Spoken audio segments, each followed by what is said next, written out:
এক ঘন বনে এক ভোরবেলা একটি ফুটফুটে সুন্দর পান্ডা জন্মালো।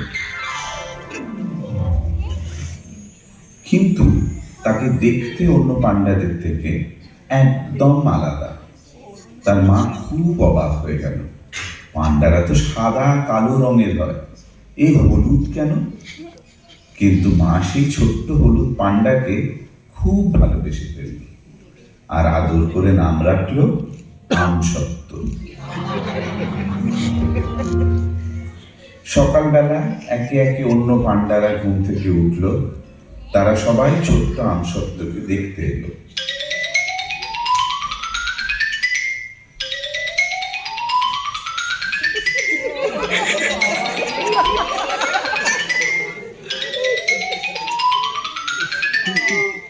কিন্তু কেউ তাকে নিজেদের সাথে খেলতে নিল না।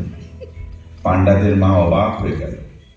আমসত্ত্ব মনে খুব দুঃখ পেল আর একটা পাথরের পিছনে গিয়ে লুকিয়ে রইল। পান্ডাদের যে পান্ডা, সে বলল, ও তো অন্য রঙে, ওকে আমাদের মতো দেখতে নয়, ওকে আমরা দলে নিব। এই বলে তারা হই হই করে খেলতে চলে গেল। মন খারাপ করে আমসত্ত্ব জঙ্গলের অনেক জায়গায় ঘুরে দাঁড়ালো। অনেকের সাথে বন্ধু হবার চেষ্টা করলো, কিন্তু কেউ তার সাথে খেলতে চাইল না।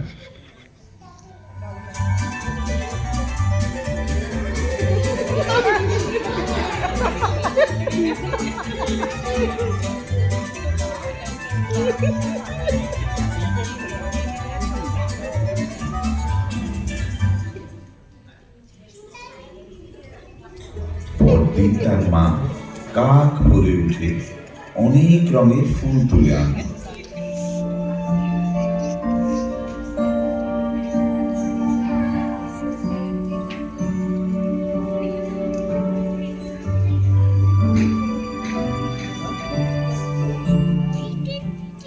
আর লাল, নীল, বেগুনি সেই সব ফুল গায়ে বসে বিভিন্ন রং মাখল।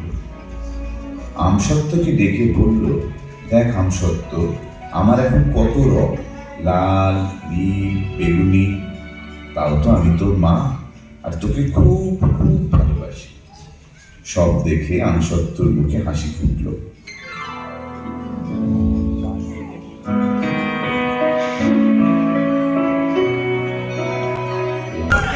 অন্য পান্ডারা তখনও গভীর ঘুমে। অনেক ফুল জোগাড় করে আমসত্ত্বর মা তাকে নিয়ে সেখানে গেল আর অন্য সব পান্ডাদের নানান ফুলের রং লাগিয়ে দিল।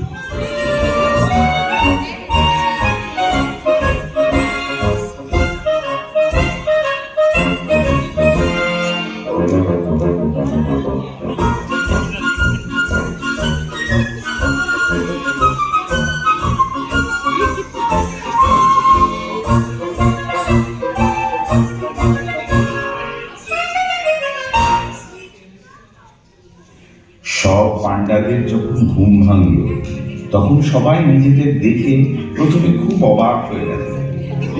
রকমারি রং বাহার দেখে খানিক পরেই তারা সবাই আনন্দে লাফাতে লাগলো আর বলতে লাগলো, যে রঙই হোক না কেন, আমরা তো সবাই এক।